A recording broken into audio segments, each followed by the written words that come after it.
Friends మొన్న కాశ్మీర్ పహల్గామ్ ఏరియాలో మనం చూసినట్టయితే ఏప్రిల్ 22వ తేదీన చాలా పెద్ద విధ్వంసం జరిగింది. 6 ముష్కరులు మన భారతీయుల్ని 26 మందిని అక్కడ దారుణంగా చంపేశారు. ఇదంతా మనకు తెలిసిన విషయమే.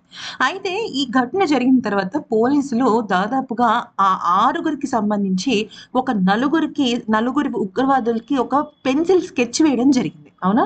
అయితే అలా పెన్సిల్ స్కెచ్ వేసినప్పుడు ఒక మహిళ తన వాట్సాప్ గ్రూప్‌లో దొరికిన ఫోటోని మన భారత సెక్యూరిటీ వాళ్ళకి చూపించడం జరిగింది. అసలక్కడ ఏం జరిగింది? ఆవిడ వాట్సాప్ విషయంలో ఏం జరిగిందనేది మనం చూద్దాం. 20 మంది కరెక్ట్‌గా ఈ దాడి జరిగే రోజు ముందు వాళ్ళు కాశ్మీర్ టూర్‌కి బయలుదేరారు. వైష్ణవిదేవి ఆలయం ఉంటుంది గదా! అక్కడ దర్శించుకొని పహల్గామ్ ఏరియాకి వచ్చారు. పహల్గామ్ ఏరియాకొచ్చిన తర్వాత అక్కడ పహల్గామ్ ఏరియా అంతా ఎలా ఉంటుంది? కార్లు, బస్సులు ఇలాంటివి చాలా తక్కువ తిరుగుతుంటాయి. అన్నీ గూడా గుర్రాల మీద తిప్పుతూ ఉంటారు. టూరిస్ట్‌లని వాళ్ళని అక్కడున్న అందాలను చూడడానికి గాని, ప్రకృతిని ఆస్వాదించడానికి గాని, ఫోటోలు తీయడానికి గాని. అయితే ఆ సమయంలో గుర్రం ఎక్కారనమాట. ఎవరు? ఒక వైఫ్ అండ్ హస్బెండ్ చెరొక గుర్రం ఎక్కారు. హస్బెండ్ పేరేమో ప్రశాంత్ గౌతమ్. వైఫ్ పేరొచ్చేసరికి ఏక్తా తివారీ. అయితే ఏక్తా తివారీ ఎక్కిన గుర్రానికి సంబంధించిన గుర్రం నడిపిస్తుంటాడు కదా! ఆ వ్యక్తి ఈ వ్యక్తి.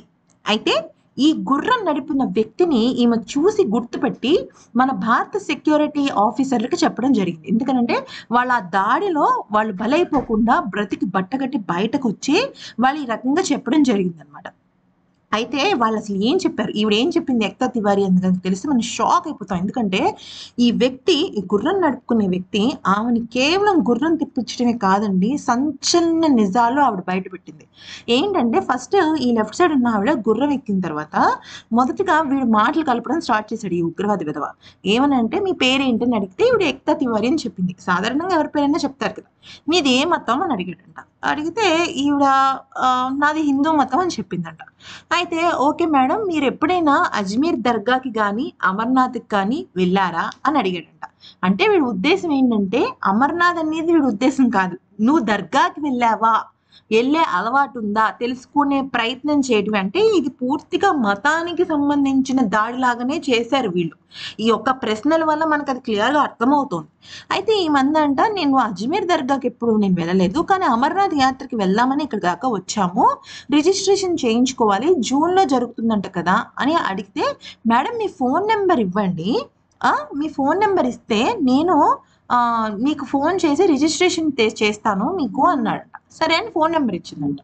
అయితే ఆ తర్వాత అక్కడితో ఆగలేదు. అస్సలైన పాయింట్ ఇక్కడే స్టార్ట్ అయింది. ఏమన్నాడంటే, "మేడం మీరు హిందూ మతాన్ని ప్రేమిస్తారా? ముస్లిం మతాన్ని ప్రేమిస్తారా?" అని అడిగితే ఆవిడందంట, "నేను ఏ మతాన్నైనా ప్రేమిస్తాను. నేను ఏ మతాన్ని ద్వేషించను. కానీ నేను హిందువుని కాబట్టి నేను హిందూ మత ధర్మాన్ని ఫాలో అవుతాను" అని చెప్పిందంట. అయితే "మరి మీకు ముస్లిం ఫ్రెండ్స్ ఎవరైనా ఉన్నారా?" అని అడిగాడంట. "ఉన్నారు. కానీ ఎక్కువ మంది లేరు. ఎందుకనంటే వాళ్ళు ఉర్దూలో మాట్లాడతారు. నాకు ఉర్దూ అంత గొప్పగా రాదు. నాకు తక్కువ మంది ఉన్నారు" అని చెప్పిందంట. అయితే "మీరు ఖురాన్ చదివారా ఎప్పుడైనా?" అని గూడా అడిగాడంట. అడిగితే "ఖురాన్ చదివారా?" అంటే ఈమెకు కొంచెం డౌటొచ్చిందంట. ఎందుకని ఖురాన్ గురించి ఎందుకు అడుగుతున్నాడు? ఎందుకంటే ఆవిడ హిందూ అని చెప్పిన తర్వాత కూడా "మీకు ముస్లిం మతం ఇష్టమా? మీ ఫ్రెండ్స్ ముస్లిం మతస్థులా?" ఇవన్నీ చెప్పటం అనవసరం గదా! అయితే "లేదు నేను ఖురాన్ ఎప్పుడు చదవలేదు. అది ఉర్దూలో ఉంటుంది కదా!" అందిట.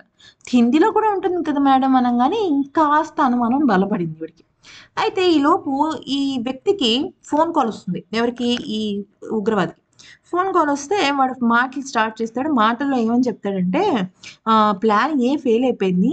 ప్లాన్ బిలోకి సంబంధించి 30 తుపాకీలు నేను వ్యాలీ కింద గడ్డి కింద ఉంచాను అని చెప్తాడంట. చెప్పంగానే ఈవిడకి మాట రావట్లేదు. వణికిపోతోంది. "అసలు నువ్వెవరివి? నువ్వు ఇక్కడ భారతీయుడివేనా?" అని అడిగిందట. అప్పటికి కూడా ధైర్యం చేసుకుందావిడ. అంటే "నేను భారతీయుని కాదు. నేను పాకిస్తానీని. కానీ కశ్మీర్‌లో ఉంటున్నాను. 7 ఏళ్ల నుంచి నేను ఒక ఖురాన్ టీచర్‌గా పనిచేస్తున్నాను" అనగానే టీచర్ అనంగానే ఒక్కసారి ఈవిడకి ఏంటి టీచర్ అంటున్నాడు. అది కూడా ఖురాన్ టీచర్ అంటున్నాడు. సరేలే కడుపు నింపుకోవడం కోసం చేస్తున్నాడేమో అనేసి ఆవిడేమందంటే, సరే ఓకే. నేనిక్కడ దిగిపోతున్నానని చెప్పేసి ఈవిడను వాళ్ళ ఆవిడ వాళ్ళ ఆయన ఇద్దరు దిగిపోయారనమాట. దిగిపోయిన తర్వాత ఏమైంది, వాళ్ళ ఆయనకి కొంచెం చెప్పింది ఈవిడ. చెప్పి "ఇట్లా నాకు అనుమానంగా ఉందండి. నాకెందుకో భయంగా ఉంది" అనంటే, సరే ముందుకెళ్ళి ఎవరైనా కనబడితే మనం వాళ్ళకి ఇన్ఫార్మ్ చేద్దాం అని చెప్పేసి వాళ్ళు 1 కిలోమీటర్ ముందు వరకు వెళ్లారు. కానీ అక్కడ ఎవ్వరు లేరు. మిలిటరీ వాళ్ళు గాని, పోలీసులు గాని, సెక్యూరిటీ గాని, హోమ్ గార్డ్ గూడా లేరు. టూరిస్ట్ బూత్ గూడా లేదు. లేకపోయేటప్పటికి సరే అని చెప్పి వీళ్ళు మిగతా టూరిస్టులు కూడా వీళ్ళతో పాటు కలిసొచ్చారు కదా! 20 మంది కలిసొచ్చారు కదా! వాళ్ళ కోసం వెనక్కి తిరిగి చూద్దామని వెళ్ళేసరికి ఇతను మాయమైపోయాడు. అయితే ఈమెకు మాత్రం చాలా అనుమానం వచ్చింది. అంతా బానే ఉంది. దాడి జరిగినప్పుడు వీళ్ళు బతికి బట్టగట్టి ఇంటికొచ్చిన తర్వాత, వీళ్ళు పోలీసులు ఒక స్కెచ్ రిలీజ్ చేశారు కదా! ఆ స్కెచ్‌లోకి సంబంధించిన వాట్సాప్ ఫోటో అనేది వీళ్ళ దానిలో ఉంది. అంటే మనం మామూలుగా వాట్సాప్ గ్రూప్‌లో పెట్టుకుంటూ ఉంటాము. గుర్రం ఎక్కిన ఓ ఫోటో తీయించుకుంటాం. గుర్రం దిగిన ఓ ఫోటో తీయించుకుంటాం కదా! ఈమె గుర్రం ఎక్కినప్పుడు ఆ గుర్రం నడిపే వ్యక్తి ఇతను కూడా ఫోటోలో పడ్డాడు. పడంగానే సెక్యూరిటీ వాళ్ళని పిలిచి చెప్తుంటే, ఆ సెక్యూరిటీ వాళ్ళన్నారు, "ఏవండీ ఇంత జరుగుతోంది గదా! మరి మీరెందుకని అక్కడున్న పోలీసులకి చెప్పలేదంటే, పోలీసులు ఎక్కడున్నారండి చెప్పడానికి? అసలక్కడ టూరిస్ట్ బూతే లేదు. 8 కిలోమీటర్లు నడిచాము మేము. అయినా టూరిస్ట్ బూత్ లేదు. అక్కడ ఒక బూత్ ఉంది. కానీ మనుషులు లేరు. అసలు నాకెక్కడ పోలీసులు గాని, సెక్యూరిటీ సిబ్బంది గాని కనిపించలేదని ఆవిడ చాలా క్లియర్‌గా చెప్పింది. అంటే దీన్ని బట్టి అర్థమవుతోందేంటంటే, కొంతవరకు ఆ దాడి జరిగే క్రమంలో మన మిలిటరీ వాళ్ళు గాని, మన సెక్యూరిటీ సిస్టమ్స్ కానీ కొంత విఫలమయ్యాయి. ఆ విషయాన్ని కొంత గవర్నమెంట్ కూడా ఒప్పుకొని తీరాల్సిందే.